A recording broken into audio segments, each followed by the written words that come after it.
and beat the Cougars pretty badly. But it's funny, a lot of people don't remember that game. People remember the game in the Dome. Right?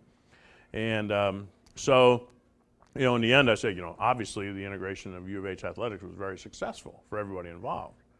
And obviously Elvin Hayes went on to a Hall of Fame basketball career, and Chaney had a long career in the NBA, and Warren McVay ended up playing in the NFL, and both coaches are in the Hall of Fame, and so pretty much for all concerned, and it worked out for basically athletics in the state of Texas and the South. It opened the doors because high schools are integrating about the same time finally, and which we're gonna find out about here in October, right? So, that's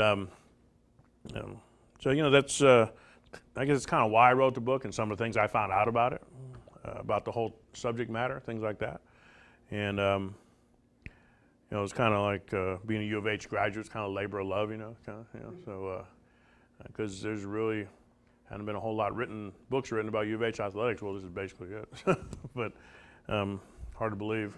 You go to the bookstore and look at the shelf. There's all kinds of UT books, or A&M. No, there is. A&M books, things like that, and it's just the way it is. So hopefully we can change that. But I guess if anybody had any questions, I'd be happy to answer them. I got one comment. Yes, sir. When I was in the service in '68, in the day room, that's where the one TV was. Mm-hmm. They came in and says Houston just beat Tulsa 100-6. Oh yes. The year after McVay left, they did beat Tulsa 100-6. Well, and one of the key players in that game was African American running back from Conroe, Paul Gibson. Yeah, I mean, I forget how many yards he gained in that game. It was a couple hundred and scored several touchdowns. And Elmo Wright was on that '68 team. Some great players. Well, and one thing I found interesting too in my research, and I talk about it in the book, a person who could have been in that backfield with Elmo Wright and Paul Gibson was Vida Blue. Because he was, in fact, Vida told me, I actually tracked him down and interviewed him. He told me when I interviewed him, he says, football is probably his better sport.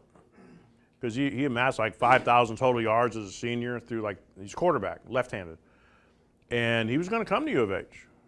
But his father died that summer, and he needed the money. And the athletics were offering him $5,000 bonus. And so he decided to sign a pro baseball contract.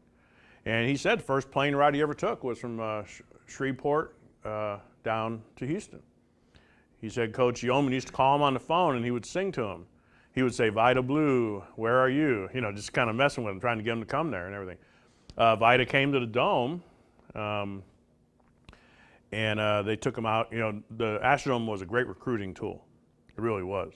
They would take the recruits into the Dome and they'd look around and say, where do I sign? So, and they took Vida into the Dome, and Vida Blue told me that he's probably glad he played baseball because his career turned out pretty good, and he said he doesn't have all these broken bones and his knees are still good, but he says sometimes he wonders if he'd have gone the football route, how he would have done.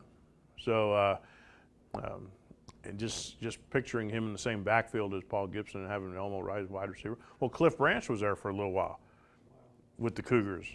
He stayed there for a couple weeks one time, 67, and he could have been a wide receiver opposite Elmo Wright, and there's one other gentleman who was there at the same time who made the NFL, and I'm drawing a blank on his name right now, but the talent that was coming through U of H in the late 60s, early 70s was extraordinary. Those teams in the late 60s, they get 7, 8, 9 guys a year drafted off of them. Their whole starting backfield in 66 and 67 made the NFL. So it's just amazing the talent that Yeoman brought in. A lot of people think U of H is just now on the rise. U of H was up there, I think y'all know, was up there for a while, but then kind of got left out in the cold when the Southwest Conference busted up. And then, any other questions? Where was John Tracy from? The question is, where was John Tracy from? John Tracy was from Brooklyn, and his father was a cop, New York City cop. And Tracy told me, Guy Lewis actually went to New York that summer for recruiting, and he met with John Tracy and said, hey, I want you to do this, blah, blah, blah. And I asked Coach Lewis, I said, why'd you pick Tracy? And he said, well, because he grew up with blacks, he knew the street, Brooklyn and all that. Figured it'd be a good match, and it turned out good.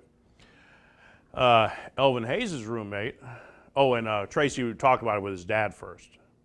And he said his dad told him, he says, it doesn't matter what color a person is. If they're a jerk, they're a jerk.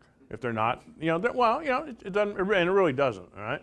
But, and then Elvin's roommate was another gentleman from New York. His name was Howard Lorch, and he came from Schenectady. And he graduated the same year from there as Pat Riley did. And Howard, or Howie as they called him back then, he was a student manager. He didn't play sports. He's like, Elvin's 6'9", Howie's like 5'3", 5'4", and same thing. He grew up with blacks, and he just thought it'd be a good fit. And they talked to Howie about it too, and he agreed to do it. And Elvin said, at first they didn't want to be paired with white roommates, because they had a comfort zone. But Elvin basically said, hey, Howie is the one who taught me to get up and go to class, and Elvin eventually did get his degree and everything. And I talked about how well Tracy and Cheney eventually got along and everything like that. So, the thing could have blown up in Guy Lewis's face, but sometimes you got to take a chance, and it worked. It worked. So. What years were you at U of H? Years I was at U of H, I was a late goer, 87 to 89.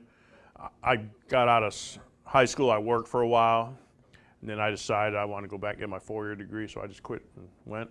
And then I went and got my master's in the early 90s. So I actually would have been there in the late 70s if I'd have gone right out of high school. So, but any other? And I got to put an ad in for my friend here, Michael. Michael Hurd, he has a book coming out in October called Thursday Night Lights, which is about the integration of high school football or black high school football in Texas, the history of it and everything, the PVIL and all that and everything. So he's helped me with a lot of things here.